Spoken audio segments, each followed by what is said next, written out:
ప్రపంచాన్ని కదిలించే వార్తలు, నిజాన్ని నేరుగా మీ ముందుకు తీసుకొస్తున్న 2K media. Welcome to 2K media. ఈరోజు మీ ముందుకు రావడానికి ముఖ్య కారణం ఏంటంటే, పేద పిల్లలైన బడుగు బలహీన వర్గాల పిల్లలు ఎవరైతే ఉన్నారో వాళ్ళ మీద గరికపాటి అనే ఒక గొప్ప వ్యక్తి సమాజం గురించి ఎన్నో వ్యాఖ్యలు చేసి ఎన్నో విధాలుగా చెప్తుంటాడు. దైవ సందేశాలు కానీ అలాంటివి ఇస్తుంటాడు. అలాంటి వ్యక్తి పేద ప్రజల మీద విరుచుకుపడడానికి అసలు కారణం ఏంటి, అసలు ఎందుకు ఆ వాక్యాలు ఆయన చేయాల్సి వచ్చింది ఏందనే విషయం మన దగ్గర సీనియర్ జర్నలిస్ట్ అయిన గోలి ఏడుకొండలు గారు ఉన్నారు. వ్యాఖ్యలు చేయడానికి వెనక ఎవరన్నా ఉన్నారా, లేకపోతే తన స్వతహాగా మాట్లాడా ఏంటి అనేది అతని మాటల్లోనే అడిగి తెలుసుకునే ప్రయత్నం అయితే చేద్దాం. నమస్తే సార్. నమస్తే సార్. గరికపాటి గారు అనే ఒక వ్యక్తి దైవం గురించి కానీ లేకపోతే ఇంకా ఎన్నో వాటి గురించి ఎన్నో విధాలుగా మాట్లాడుతుంటాడు. అతను పేద ప్రజలైనటువంటి తిండికి ఉండి లేక ఏదో హాస్టల్లల్లా గవర్నమెంట్ హాస్టల్లల్లా ఒక పూట అన్నం తినక చదువుకోవడానికి వచ్చే విద్యార్థులు ఎంతో మంది ఉన్నారు. వారి మీద మధ్యాహ్న భోజనం గురించి అసలు అట్లా వ్యాఖ్యలు చేయడానికి అసలు కారణం ఏంటి అనుకుంటున్నారు మీరు?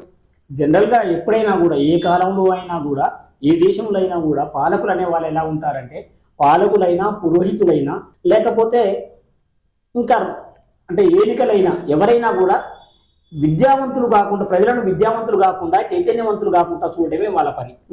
అందుకోసం అందులో భాగంగానే ఇతను ఆ విధంగా వ్యాఖ్యానించాడు. ఇతను గరికపాటి చేసిన వ్యాఖ్యలు సమాజం మీద ఎలాంటి ప్రభావాన్ని చూపిస్తాయంటారు? అంటే అతని ప్రవచనాలు వినడానికి లక్షలాదిగా కానీ వేలాదిగా కానీ బాగా వస్తుంటారు. అతని ప్రవచనాలు విద్యాలయాల్లో, కాలేజీలలో, ఉన్నత వర్గాల్లో విపరీతంగా ప్రచారంలో ఉంది.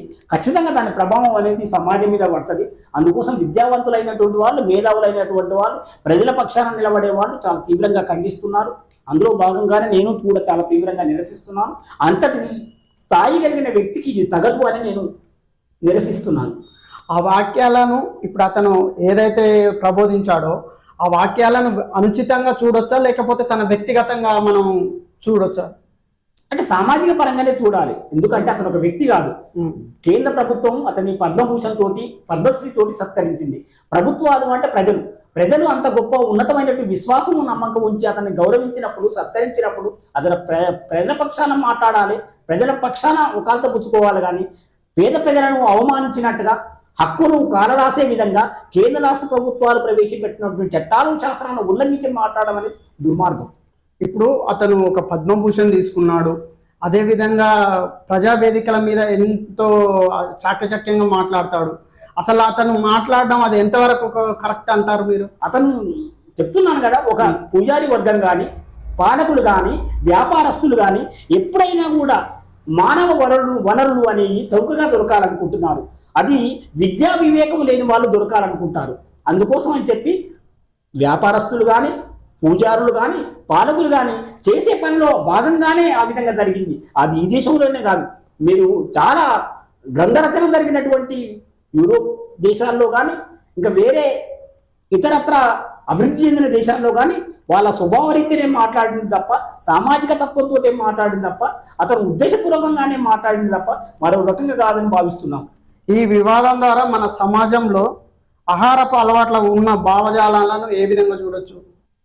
ఆహారపు అలవాట్ల విషయానికి వస్తే, పేద ప్రజలను బట్టలు లేకుండా చేయడం, అర్ధనగ్నంగా ఉంచడం, వాళ్ళను చదువుకోకుండా ఉంచడం, వాళ్ళను అజ్ఞానులుగా ఉంచడం, వాళ్ళ ఆహారపు అలవాట్లు కూడా వీళ్ళే నిర్దేశించడం, ఇవన్నీ జరిగింది.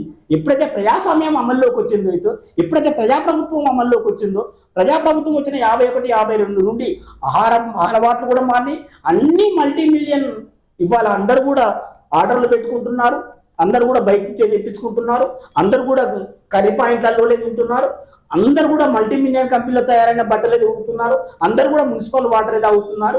ఏ వివక్షత లేకుండా ఇవాళ బతుకుతున్నప్పటికీ కూడా నరనరాల్లో కొంతమంది మూర్ఖులకు ఆ రకమైనటువంటి భేద అభిప్రాయాలు ఉండడం వల్ల ఈ రకంగా నీచంగా చూస్తున్నారు. వాళ్ళ నీచ బుద్ధికి నిదర్శనం. ఇప్పుడు ఇంకోటిసారి ఇక్కడ మనం ఒకటి ఆలోచిస్తే, గరికపాటి గారు మధ్యాహ్న భోజనంలో గుడ్డు పెడుతున్నారు, ఈ పెడుతున్నారు, అవి పెడుతున్నారు అని అంటున్నారు. గుడ్డు మాంసాహారం కాదు, శాకాహారం అని ప్రకటించిందే వాళ్ళు కదా, దాన్ని ఏ విధంగా చూడొచ్చు మనం? ఇప్పుడు గరికపాటి నరసింహారావు గారు బట్టలు ఇవ్వడము, పుస్తకాలు ఇవ్వడము, గుడ్డు పెట్టడము, మధ్యాహ్నం భోజనం పెట్టడము, ఇదేంటండి? చదువుకుంటే చదువుకోరి, లేకపోతే వెళ్ళిపోరి అని అన్నాడు. అది విద్యా వ్యాప్తికి ఏ విధంగానూ దోహదం చేయాలి.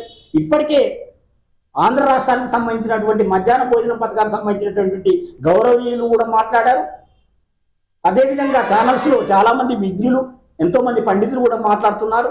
ఈ రకంగా నిరసిస్తున్నాము, ఈ రకంగా ద్వేషిస్తున్నాము, ఇది తగదని పెద్దవారికి హితవు చెప్తున్నాం. ఇలాంటి వాక్యాలు మళ్ళీ రాకుండా ఉండాలంటే మనం ఎలాంటి చర్యలు తీసుకుంటే ఇలాంటి వాక్యాలు ఇలాంటి పెద్దవారు కానీ లేకపోతే ఇంకా సమాజంలో ఎవరైనా చేయకుండా ఉండడానికి ఎలాంటి చర్యలు తీసుకుంటే బాగుంటుంది అంటారు? ప్రజలు చైతన్యవంతం కావాల్సిందే తప్ప ఏ ప్రభుత్వాలు జీవో తీయడము, శాసనం చేయడము, శాసనోల్లంఘన జరగడము, చట్టం చేయడము ఈ ప్రభుత్వాల పని, ప్రభుత్వాలు చేస్తుంటాయి. కానీ అంతకన్నా ఎక్కువ ముఖ్యంగా ప్రజల్లో చైతన్యం రావాలి. ఎక్కడికక్కడ దిగ్బంధనం చేసినట్టుగా నిరసించాలి, వ్యతిరేకించాలి. అప్పుడు మాత్రమే కొంతమంది మూర్ఖుల నోళ్ళు మూతపడతాయి. అయితే గోలి ఏడుకొండలు సీనియర్ జర్నలిస్ట్ గారు మనం చెప్పింది విన్నాం. ఏంటంటే పేద ప్రజలు వాళ్ళకు తినడానికి తిండి లేక, సరిగా కట్టుకోవడానికి బట్టలు లేక, సమాజంలో కొద్దిగా వెనకబడి ఉన్నారు కాబట్టి వాళ్ళకి గవర్నమెంట్ అనేది ప్రోత్సహిస్తుంది. ఆ ప్రోత్సహించినప్పుడు వాళ్ళు ఆహారంగా పుష్టిగా పెరగాలి కాబట్టి గుడ్డ అనేది, పుస్తకాలు అనేది చదువుకు ఉపయోగపడుతుంది కాబట్టి ఇలాంటివన్నీ ఇచ్చి ఎంకరేజ్ చేస్తున్నప్పుడు ఇలాంటి వారు వాళ్ళని ఎంకరేజ్ చేయనీయకుండా వెనక గుంజడం అనేది కరెక్ట్ కాదని వాళ్ళు అభిప్రాయపడుతున్నారు. అదేవిధంగా ప్రజలు ఎప్పుడైతే చైతన్యం అవుతారో అప్పుడే ఇలాంటి వాక్యాలు కానీ లేకపోతే ప్రజలపై జరిగే దాడులు కానీ ఇలాంటివన్నీ ఆగిపోతాయని వారు చెప్తున్నారు.